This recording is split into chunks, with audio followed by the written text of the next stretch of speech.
Exodus 2:11 through 3:22. Now it came to pass in those days, when Moses was grown, that he went out to his brethren and looked at their burdens. And he saw an Egyptian beating a Hebrew, one of his brethren. So he looked this way and that way, and when he saw no one, he killed the Egyptian and hid him in the sand. And when he had went out a second day, behold, 2 Hebrew men were fighting. And he said to the one who did the wrong, "Why are you striking your companion?" Then he said, "Who made you a prince and a judge over us? Do you intend to kill me as you killed the Egyptian?" So Moses feared and said, "Surely this thing is known." When Pharaoh heard of this matter, he sought to kill Moses. But Moses fled from the face of Pharaoh and dwelt in the land of Midian, and he sat down by a well. Now the priest of Midian had 7 daughters, and they came and drew water, and they filled the troughs to water their flocks. Then the shepherds came and drove them away. But Moses stood up and helped them and watered their flock. When they came to Reuel, their father, he said, "How is it that you have come so soon today?" And they said, "An Egyptian delivered us from the hand of the shepherds, and he also drew enough water for us and watered the flock." So he said to his daughters, "And where is he? Why is it that you have left the man? Call him, and he may eat bread." Then Moses was content to live with the man, and he gave Zipporah his daughter to Moses. And she bore him a son, and he called him Gershom, for he said, "I have been a stranger in a foreign land." Now it happened in the process of time that the king of Egypt died, and the children of Israel groaned because they were in bondage, and they cried out, and their cry came up to God because of the bondage. So God heard their groaning, and God remembered his covenant with Abraham, with Isaac, and with Jacob. And God looked upon the children of Israel, and God acknowledged them. Now Moses was tending the flock of Jethro, his father-in-law, the priest of Midian, and he led the flock back to the desert, and came to Horeb, the mountain of God. And the angel of the Lord appeared to him in a flame of fire from the midst of a bush. So he looked, and behold, the bush was burning with fire, but the bush was not consumed. Then Moses said, "I will now turn aside and see this great sight, why the bush does not burn." So when the Lord saw that he had turned aside to look, God called to him from the midst of the bush and said, "Moses, Moses." And he said, "Here I am." Then he said, "Do not draw near this place. Take your sandals off your feet, for the place where you stand is holy ground." Moreover, he said, "I am the God of your father, the God of Abraham, the God of Isaac, and the God of Jacob." And Moses hid his face, for he was afraid to look upon God. And the Lord said, "I have surely seen the oppression of my people who are in Egypt, and have heard their cry because of their taskmasters, for I know their sorrows. So I have come down to deliver them out of the hand of the Egyptians, and to bring them up from the land to a good and large land, to a land flowing with milk and honey, to a place of the Canaanites and the Hittites and the Amorites and the Perizzites and the Hivites and the Jebusites. Now therefore, behold, the cry of the children of Israel, behold, the cry of the children of Israel has come to me, and I have also seen the oppression with which the Egyptians oppress them. Come now therefore, and I will send you to Pharaoh, that you may bring my people, the children of Israel, out of Egypt." But Moses said to God, "Who am I that I should go to Pharaoh, and that I should bring the children of Israel out of Egypt?" So he said, "I will certainly be with you, and this shall be a sign to you that I have sent you. When you have brought the people out of Egypt, you shall serve God on this mountain." Then Moses said to God, "Indeed, when I come to the children of Israel and say to them, 'The God of your father has sent me,' and they say to me, 'What is his name?' what shall I say to them?" And God said to Moses, "I am who I am." He said, "Thus you shall say to the children of Israel, 'I am sent me to you.'" Moreover, God said to Moses, "Thus shall you say to the children of Israel, the Lord God of your fathers, and the God of Abraham, the God of Isaac, and the God of Jacob, has sent me to you, and this is my name forever, and this is my memorial to all generations. Go and gather the elders of Israel, and say to them, the Lord God of your father, the God of Abraham, of Isaac, and of Jacob, appeared to me, saying, I have surely visited you and seen what is done to you in Egypt. And I have said, I will bring you up out of the affliction of Israel to the land of the Canaanites, and the Hittites, and the Amorites, the Perizzites, the Hivites, the Jebusites, to the land flowing with milk and honey. Then they said, Then they will heed your voice, and you shall come,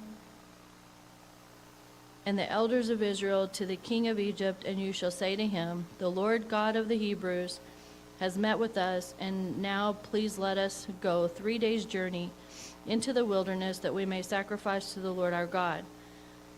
But I am sure that the king of Egypt will not let you go, no, not even by a mighty hand. So I will stretch out my hand and strike Egypt with all my wonders, which I will do in the midst, and after that he will let you go. And I will give this people favor in the sight of the Egyptians, and it shall be when you go that you shall not go empty-handed. But every woman shall ask of her neighbor, namely, of her who dwells near her house, articles of silver, articles of gold, and clothing, and you shall put them on your sons and on your daughters, so you shall plunder the Egyptians.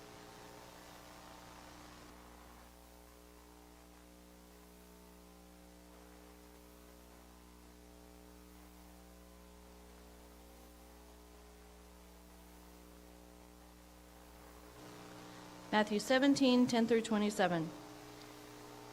And his disciples asked him, saying, Why then do the scribes say that Elijah must come first? And Jesus answered and said to them, Indeed, Elijah is coming first and will restore all things. But I say to you that Elijah has come already, and they did not know him, and did to him whatever they wished. Likewise, the Son of Man is also about to suffer at their hands. Then the disciples understood that he spoke to them of John the Baptist. And when they had come to the multitude, a man came to him, kneeling down to him and saying, Lord, have mercy on my son, for he is an epileptic and suffers severely. For he often falls into the fire and often into the water. So I brought him to your disciples, but they could not cure him. Then Jesus answered and said, O faithless and perverse generation, how long shall I be with you? How long shall I bear with you? Bring him here to me. And Jesus rebuked the demon, and it came out of him, and the child was cured from that very hour. And the disciples came to Jesus privately and said, Why could we not cast it out? So Jesus said to them, Because of your unbelief, for assuredly I say to you, if you have faith as a mustard seed, you will say to the mountain, Move from here to there, and it will move, and nothing will be impossible for you. However, this kind does not go out except by prayer and fasting. Now while they were staying in Galilee, Jesus said to them, The Son of Man is about to be betrayed to the hand of God, and they will kill him, and the third day he will be raised up. And they were exceedingly sorrowful. And when they had come to Capernaum, those who had received the temple tax came to Peter and said, Does your teacher not pay temple tax? And he said, Yes. And when he had come to the house, Jesus anticipated him, saying, What do you think, Simon? From whom do the kings of the earth take customs or taxes, from their sons or from strangers?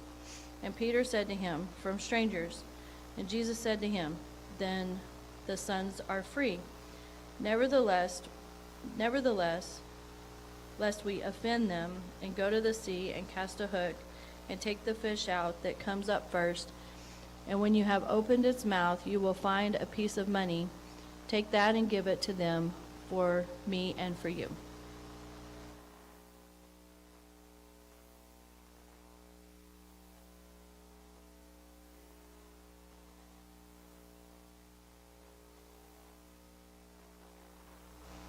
Psalms 22, 1 through 18.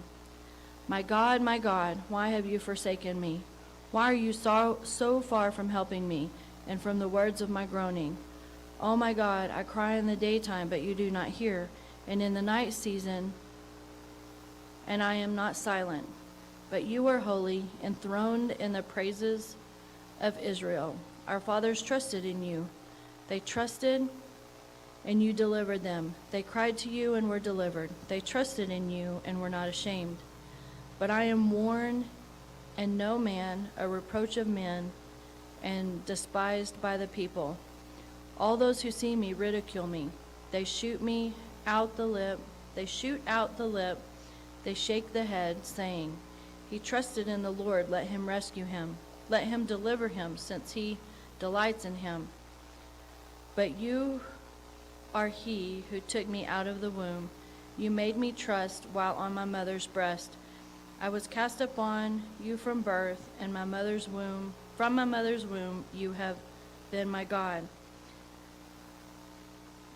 Be not far from me, for trouble is near, for there is none to help. Many bulls have surrounded me. Strong bulls of Bashan have encircled me. They gape at me with their mouths, like a raging and roaring lion.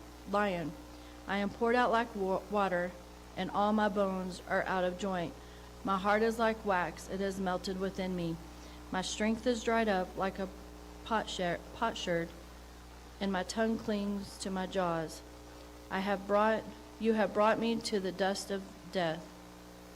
For the dogs have surrounded me, the consecration of the wicked have enclosed me. They pierced my hands and my feet. I can count all my bones,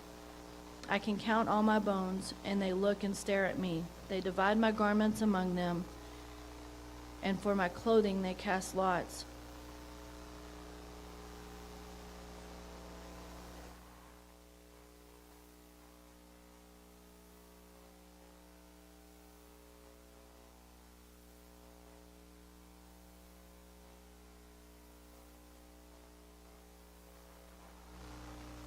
Proverbs 5, 7 through 14. Therefore hear me now, my children, and do not depart from the words of my mouth. Remove your way far from her, and do not go near the door of her house, lest you give honor to others, and your years to the cruel one, lest aliens be filled with your wealth, and your laborers go to the house of a foreigner, and you mourn at last, when your flesh and your body are consumed, and say, "How have I hated instruction, and my heart despised correction? I have not obeyed the voice of my teachers, nor inclined my ear to those who instructed me. I was on the verge of total ruin in the midst of the assembly and the congregation."